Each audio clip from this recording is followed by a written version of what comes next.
My name is Clift Georgaklis, and I grew up on George Lane, a property across the street from Helena College. And my grandfather bought this land in 1957 from the Little family, who had been here for a long time. And he bought 4 plots so that my grandfather could live with his 2 sons, Arthur and George. Arthur and Chris, sorry. Chris was my dad. And then we went to Baker School in South Brookline. And Brookline's very eclectic and taught me to appreciate so many things about Brookline. This is my wife, Maria. She has some thoughts.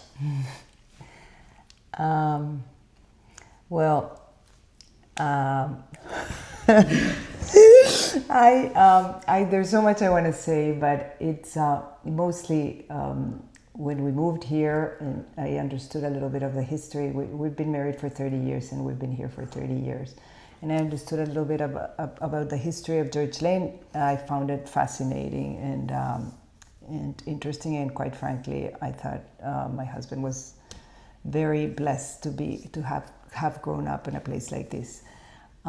This is a street that's named, that was developed by his grandfather. And his grandfather came here with nothing in the 1900s and slowly worked his way through. And around the 1960s, I think he bought this plot. 1957. When this was practically the middle of nowhere. And it became such a wonderful place to live because it happened to be in Brookline, which is a place where I found after I moved here from Mexico being an adult or 24 years old, that there's a place for everyone. And there's so many interesting people, and so many people from all different backgrounds and roots come together to a place that is very welcoming to everyone, which is very hard to do.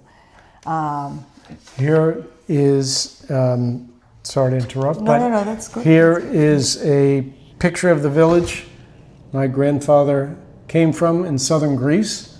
He was starving and there was no water. So around 1895, he came over and met his wife, Stella, through the Greek community in Boston, and had a push cart at Quincy Market selling fruit. And here he was. Then he became a fruit and vegetable broker. South Fruit and Produce was the name of his company. And when he bought and sold fruit by the truckload is when he really started living the American dream.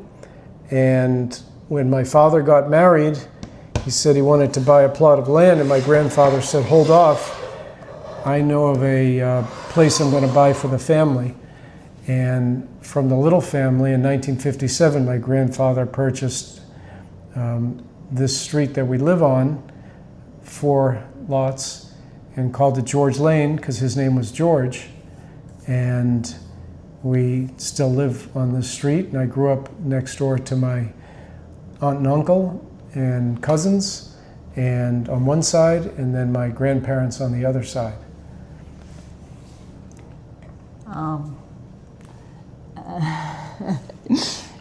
No, and I think it was a place where the 2 families, the grandparents that bought the place for their sons, the 2 sons raised their families here, and it was a very special place because it was a place where they could mimic to some extent their lifestyle that they had in Greece, but somehow paying off. Over there, it's like they had this lifestyle, but yet it wasn't sustainable. And here it was not only sustainable, but it gave them exposure to a whole world, which was really lovely. But at the same time, they would come back and they felt like they were in their little roots, a little piece of of Greece in Brookline, which is... That's exactly right. We had our little piece of Greece here.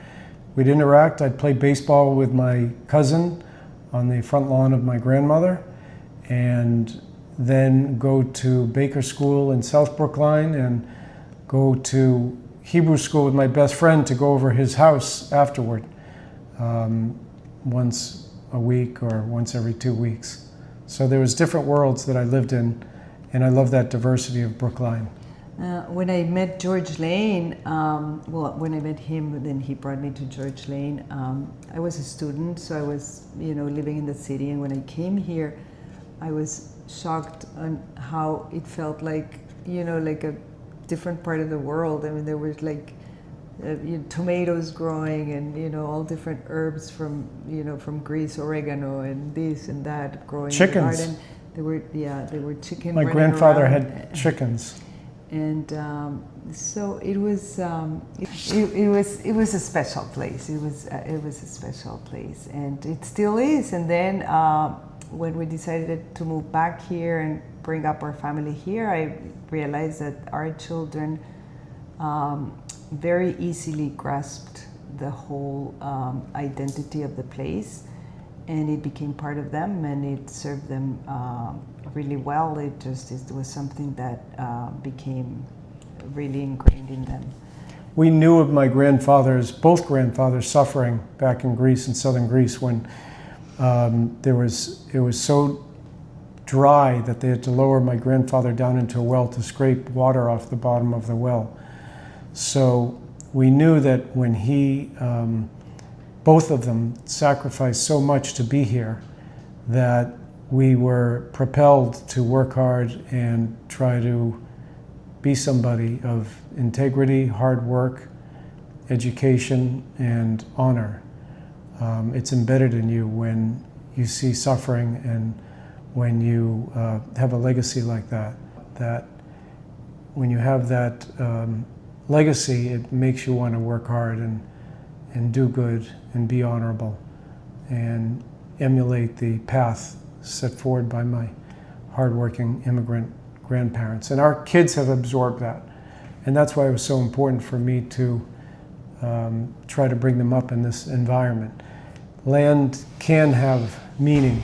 Even though it's a physical thing, it can have a spiritual and emotional legacy tied to it, and this certainly does. The nature is part of it. The name George, after my grandfather, is part of it, and the history and the meaning behind all four of my grandparents' suffering is tied to this property as well. Yeah, I think that's great.